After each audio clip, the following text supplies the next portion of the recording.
Halo semuanya, jumpa lagi dengan gue Chandra di channel Serapin Tekno. Track record Realme GT series nih sebagai smartphone mid-range to flagship sangatlah harum di Indonesia, apalagi dari tahun ke tahun.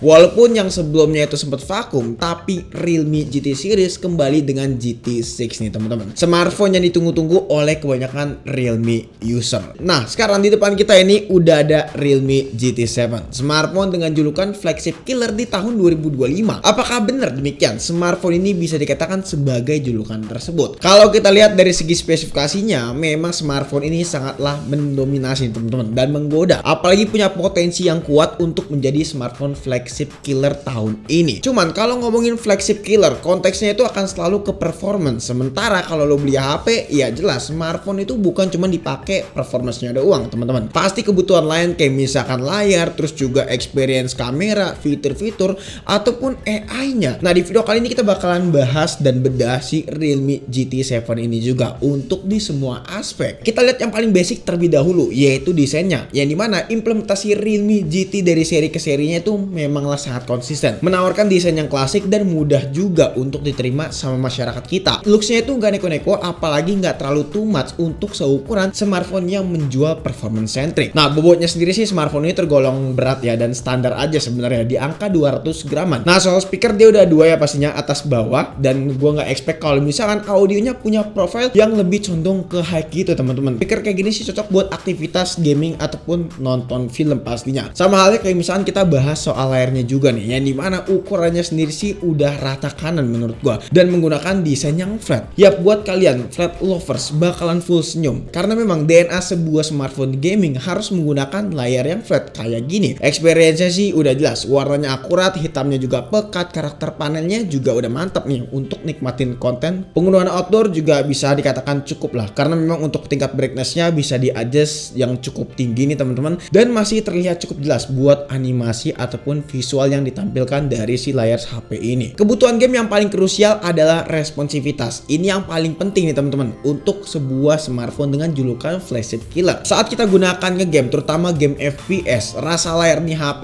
udah responsif tanpa ada debat pastinya. Ngomong-ngomong soal gaming, ini jadi salah satu challenging juga nih buat smartphone ini, apalagi smartphone ini membawa SoC Dimensity 9400. Yap, 9400E, yang dimana kita bisa berekspektasi tinggi nih akan potensi nih HP pastinya. Secara skor Antutu pas waktu kita running selama 5 kali berturut-turut dapat konsisten di angka 2 jutaan, walaupun sempat ngedrop di angka 1,9 jutaan, tapi skor tertingginya itu bisa sampai 2,1 juta teman-teman. Nah, buat Geekbench 6 single core-nya dapat tinggi nih di angka 2200-an, dengan multicore di angka 7300-an. Terus juga di 3D Mark Benchmark buat skornya dapat di angka 11 ribuan, dengan stress testnya di angka 99,4%. Terus juga baterai berkurang 9% dengan temperatur di angka 42 pastinya teman-teman. Dan buat FPS tertingginya itu di angka 75 dan terendahnya di angka 65. Lalu di CPU throttling kita juga udah tes nih. Alhasil 3 skenario yang kita tes di sini mendapatkan grafik yang berbeda-beda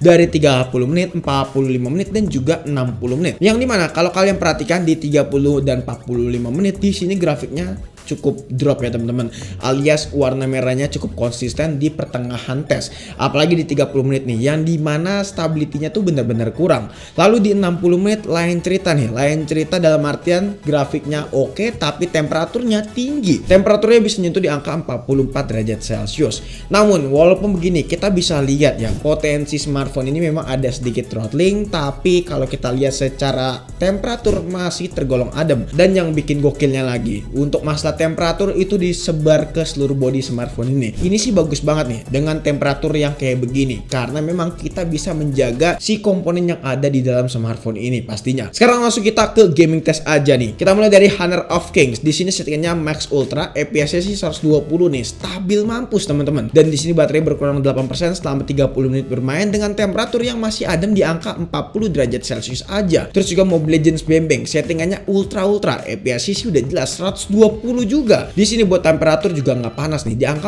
40 derajat Celcius sama kayak di Honor of King. Terus juga baterai berkurang 9%. PUBG Mobile Smooth Ultra Extreme 120 teman-teman. Gokil, 3 game bisa dilibas 120 sama nih HP. Dengan temperatur di angka 44 derajat Celcius selama 30 menit bermain dengan baterai berkurang 10%. Lalu Genshin Impact settingannya high 60 fps. Yap, ini game Genshin Impact rananya udah berbeda ketimbang ketiga game tadi. Yang jelas buat FPS sih stabil mampus nih di angka 60 dengan temperatur yang masih adem selama 30 menit bermain di angka 44 derajat Celcius. Baterainya pun juga berkurang 13%. Delta Force nih dia game yang menurut gua gokil juga nih. Di sini settingannya kita coba di standar dan FPS kita atur ke 120. Hasil kalau kalian perhatikan di sini FPS stabil di awal-awal 120 FPS teman-teman. Tapi pas waktu kita main di 10 menitan lebih di sini ngedrop ke angka 90. Cuman baik lagi nih pas waktu kita masuk ke 20 menit ke 120. Tapi buat masalah temperatur memang agak lebih panas di angka 47 derajat Celcius dengan baterai berkurang 11% selama 30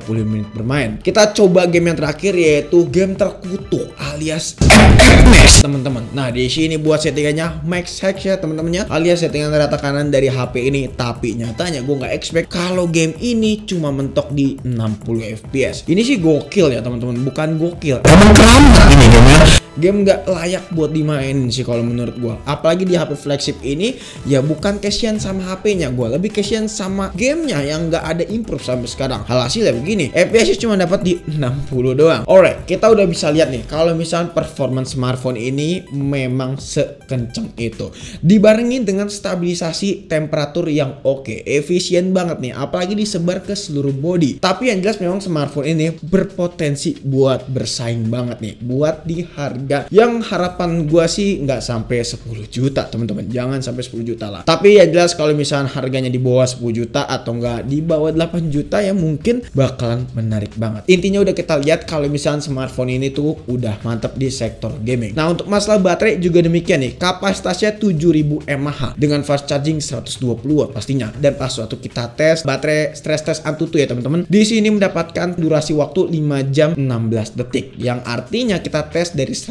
sampai 5% itu mendapatkan durasi yang cukup lama menurut kita. Dan kita udah tes juga untuk ketahanan baterainya dengan nonton video playback ya teman-temannya selama kurang lebih 12 jam nonstop, dan hasilnya smartphone ini bisa lulus teman-teman. Nah, sekarang kita beralih ke bagian kameranya aja, yang dimana resolusinya udah 50 megapiksel untuk kamera utamanya, 8 megapiksel untuk ultrawide, dan juga kamera selfie-nya 16 megapiksel. Oke, beberapa foto yang kita ambil memang punya karakter warna yang agak sedikit pucat nih, karena memang kalau kalian perhatikan untuk awan ini tuh posisinya lagi agak mendung, suasananya agak sunyi-sunyi gitulah. Jadi memang di sini buat asli warnanya pun juga mengikuti suasana yang ada. Dan kalau gue lihat sih beberapa bagian kayak misalkan dedaunan dan awan ini terlihat sangat amat sensitif ya teman-teman. Dan itu terbukti pas waktu gue foto di hari lain. Alhasil warna awannya itu bener-bener biru. Ini dia perekaman video dari Realme GT7 di resolusi 4K 60 fps, bisa kalian lihat sendiri hasil videonya.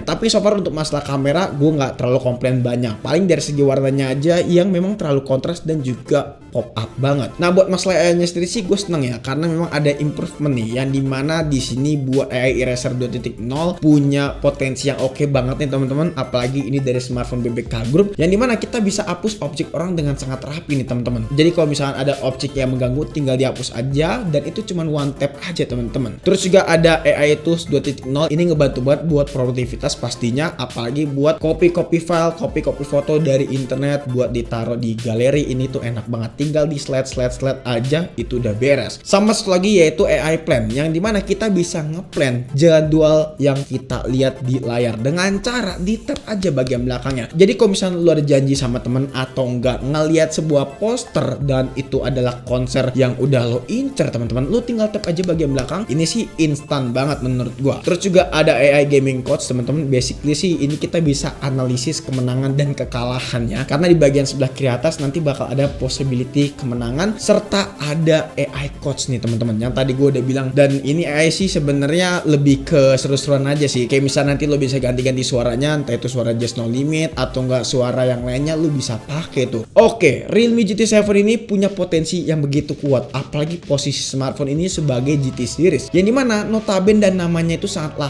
harum di Indonesia. Harapan gue cuma satu, smartphone ini jangan dijual dari harga lebih dari 10 juta. Kalau misalkan lebih dari 10 juta, gue nggak tahu nih smartphone ini bakal rekomen atau enggak. Karena kalau misalkan udah di atas 10 juta, pesaingnya tuh makin berat. Apalagi mengingat dia pakai Dimensity 9400E, yang dimana itu bisa jadi salah satu big deal juga buat smartphone ini kalau misalkan harganya ekonomis. Nggak tahu lah, Realme Indonesia bakal ngejual harga smartphone ini berapa. Tapi yang jelas kalau udah ada harganya sih, gue tulis di kolom komentar pastinya. Jadi guys, mungkin cukup sekian aja video kali ini. Kalau misalkan kalian punya pendapat atau punya pertanyaan, boleh banget langsung tulis di kolom komentar.